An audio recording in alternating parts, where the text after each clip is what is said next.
আসসালামু আলাইকুম। আমি পুষ্টিবিদ নাইমা রুবি। আপনারা অনেকেই জানেন আমি বাচ্চাদের নিউট্রিশন বা চাইল্ড নিউট্রিশন নিয়ে কাজ করি। এসআইপিএল ফাউন্ডেশন হসপিটালে আছি ডায়েটিশিয়ান হিসেবে এবং নিউরোজেন হেলথ কেয়ারে আমি চেম্বার করছি নিয়মিত। বাচ্চাদের শারীরিক মানসিক বৃদ্ধি নিয়ে আমি আমার চ্যানেল এবং পেজে অনেকগুলো কথা বলেছি, অনেক ভিডিও আপনারা পাবেন।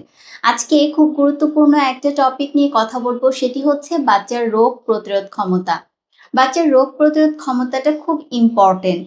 এটা যদি বাধাগ্রস্ত হয় তাহলে বাচ্চার শারীরিক মানসিক বিকাশটাও কিন্তু বাধাগ্রস্ত হবে।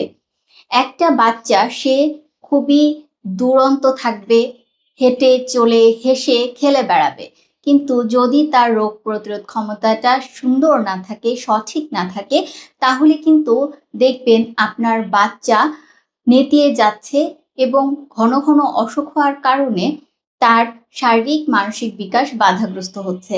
শুধুমাত্র বাচ্চা নয়, বাসায় যদি একটি বাচ্চা শারীরিকভাবে দুর্বল থাকে, অসুখে আক্রান্ত হয়ে যায় সহজে, তখন কিন্তু পরিবারের অন্যান্য সদস্যের মনও খারাপ থাকে, তারা দুশ্চিন্তাগ্রস্ত হয়ে পড়ে। আজকে সেজন্য রোগ প্রতিরোধ ক্ষমতা নিয়েই কথা বলবো।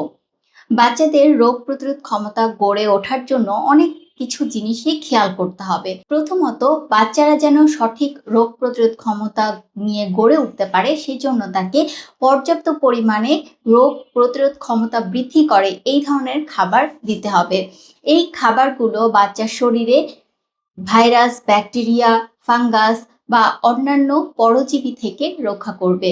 সহজেই আপনার বাচ্চা রোগে আক্রান্ত হবে না।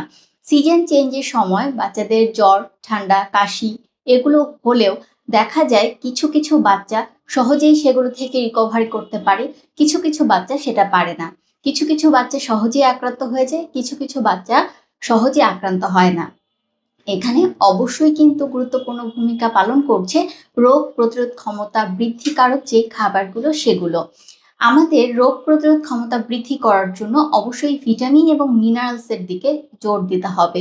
সেজন্য অবশ্যই আমাদেরকে খেয়াল রাখতে হবে বাচ্চার খাদ্য তালিকায় যেন পর্যাপ্ত পরিমাণে শাক, সবজি এবং দেশীয় ফল থাকে, কারণ এগুলোতে যেই ভিটামিন এবং মিনারেলসগুলো বাচ্চা পাবে সেগুলোতেই তার শরীরে রোগ প্রতিরোধ ক্ষমতাটা আস্তে আস্তে গড়ে উঠবে। দ্বিতীয়ত, পরিবেশ।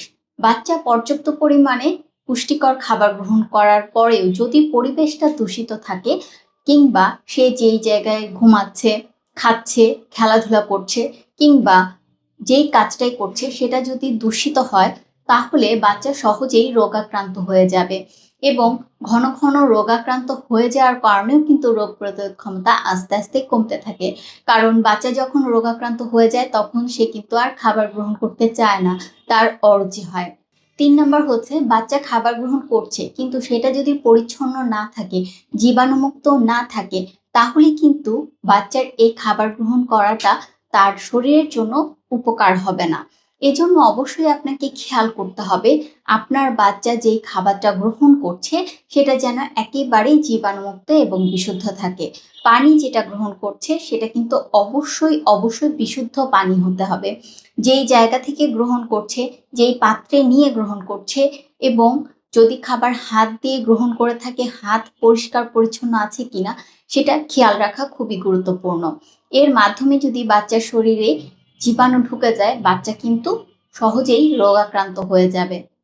তারপরের ব্যাপারটা আছে বাইরের খাবার গ্রহণ করা। বাইরের খাবার একে কোনো ধরনের পুষ্টি উপাদান দিবে না। দ্বিতীয়ত, যেভাবে তৈরি হয় সেটা বাচ্চার জন্য কখনোই হচ্ছে ভালো ফলাফল বয়ে নিয়ে আসে না। বাচ্চা সহজেই আক্রান্ত হয়ে যায় বিভিন্ন ধরনের রোগে। রাস্তার খাবার হোক কিংবা দামি রেস্টুরেন্ট, সব জায়গাতেই আসলে দেখা যায় বাচ্চার শরীরে ক্ষতি হবে এই ধরনের খাবারগুলোই বিক্রি হয়ে থাকে। সেজন্য খেয়াল করবেন আপনার বাচ্চা কোন জায়গা থেকে খাবার গ্রহণ করছে, কখন গ্রহণ করছে, সেই খাবারটা কতটুকু পরিষ্কার পরিচ্ছন্ন আছে, এবং অবশ্যই খেয়াল করতে হবে সেই খাবারগুলো বাচ্চার স্বাভাবিক খাবারের যে রুচি সেটা নষ্ট করে ফেলছে কিনা। একেবারেই লাস্টে বলবো বাচ্চার ঘুম।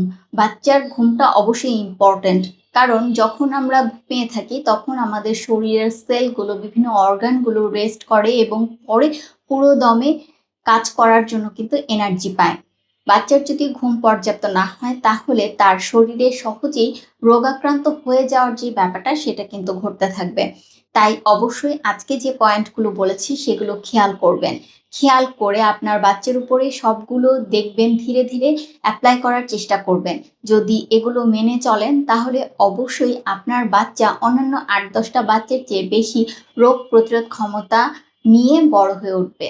অবশ্যই আমি আপনার বাচ্চাদের জন্য অনেক অনেক শুভকামনা জানাচ্ছি। তারা যেন সুস্থ, সবল শৈশব এবং কৈশোর নিয়ে বড় হয়ে উঠতে পারে।